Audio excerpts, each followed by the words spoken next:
নমস্কার বন্ধুরা, আজকে নিয়ে এসেছি একদম বাজারের বা মেলার ছোট গজা। আমরা কিন্তু মেলাতে গেলে এই গজা খেয়েই থাকি। এটা কিন্তু বাড়িতে খুব সহজে আর ঝটপট বাড়িতে বানানো যায়। তবে চলুন বন্ধুরা দেখে নিই কীভাবে বানালাম। তো এর জন্য প্রথমে আমি ময়দা নিয়ে নিয়েছি, একটা পাত্রে নিয়ে নিলাম প্রায় 2 কাপ মতন ময়দা, ওজনে 400 গ্রাম মতন হবে।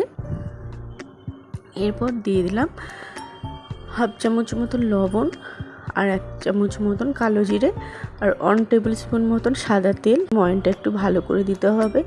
এই ময়নটার উপরেই কিন্তু নির্ভর করবে গজাগুলো কতটা খাস্তা হবে। তো ময়নটা কিন্তু একটু ভালো করেই দিতে হবে। তো ময়নটা কিন্তু রেডি হয়ে গেছে।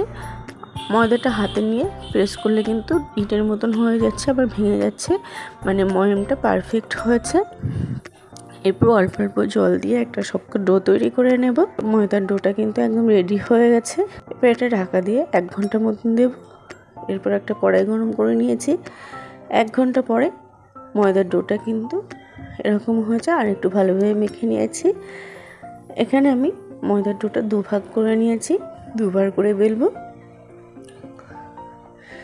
তো এরপরে একটা মোটা রুটির শেপে গোল রাউন্ড করে বেলে নেব। এরপর ওপর থেকে অল্প একটু তেল দিয়ে দেবো, সাদা তেল, তাহলে বেলতে সুবিধা হবে। এবার গোল রাউন্ড শেপ করে নিয়েছি রুটির মতন।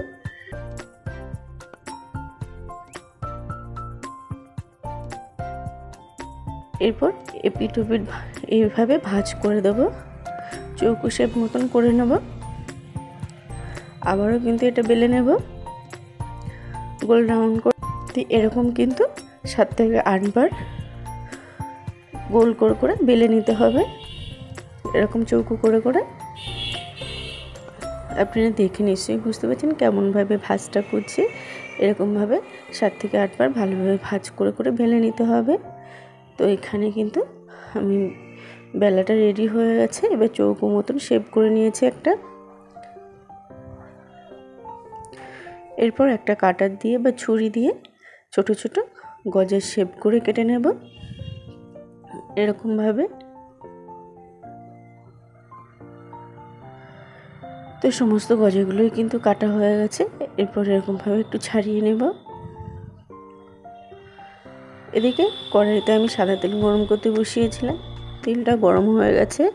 এবার লো টু মিডিয়ামে রেখে গজাগুলো আমি দিয়ে দিলাম। গজাগুলো কিন্তু একদম লো টু মিডিয়াম ফ্লেমে ভাজতে হবে, তাহলে গজাগুলো খুবই খাস্তা হবে। তো গজাগুলো কিন্তু ব্রাউন হতে শুরু করেছে, উল্টো পাল্টে একটু লাল লাল করে ভেজে নেব। ভাজতে ভাজতে আরেকটা পাত্রে নিয়ে নিলাম 1 কাপ চিনি আর 1 কাপ মতন জল। এটাকে একটু ফুটিয়ে নেব।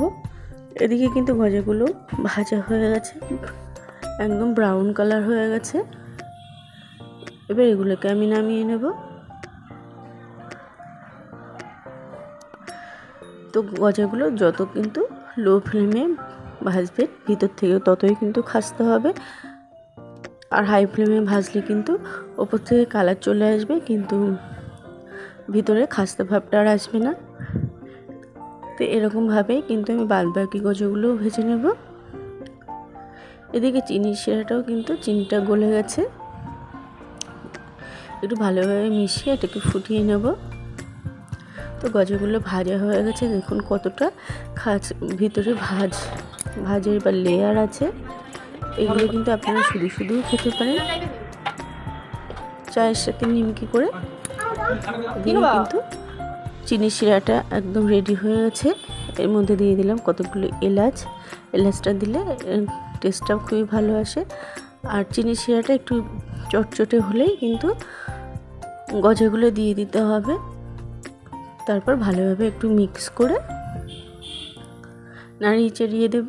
এটা কিন্তু বেশিক্ষণ চিনির শিরার মধ্যে রাখা যাবে না, না হলে কিন্তু এটাকে একদম নরম হয়ে যাবে, খাস্তা হবে না। সঙ্গে সঙ্গে চিনির শিরা থেকে নামাতে হবে। তো বন্ধু এখানে 3 থেকে 4 ঘন্টা আমি রেখেছিলাম। চিনির ওপরে লেয়ার পড়ে গেছে গজাগুলো। তো দেখুন কতটা খাস্তা হয়েছে। তো বন্ধুরা রেডি হয়ে গেল একদম ছোটো গজার রেসিপিটা আপনাদের কেমন লাগলো অবশ্যই একটা কমেন্ট করে জানাবেন। আজ এই পর্যন্ত, আবার হাজির হব অন্য কোনো রেসিপির সাথে। সবাই ভালো থাকবেন।